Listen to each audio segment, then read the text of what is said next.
In this video, I'll show you how to find coupons for Shein. If you find this video useful, please leave a like and subscribe to the channel. In saying that, let's just jump straight into it. All right, on my device, I'm going to open up any web browser and head on over to Google. And now from here, I'm going to type in coupon codes for Shein. Once I've done that, I'm going to click on search. And then from here, you'll see a whole list of different websites offering promo deals or codes.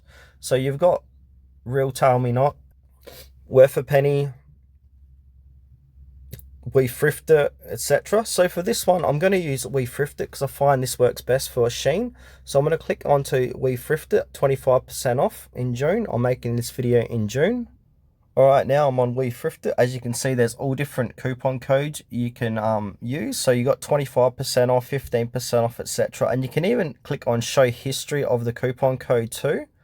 So you can see this code was used 1 day ago with 12,000 users, etc. So you can click on any one of them. So for this demonstration, I'm going to click on this code here.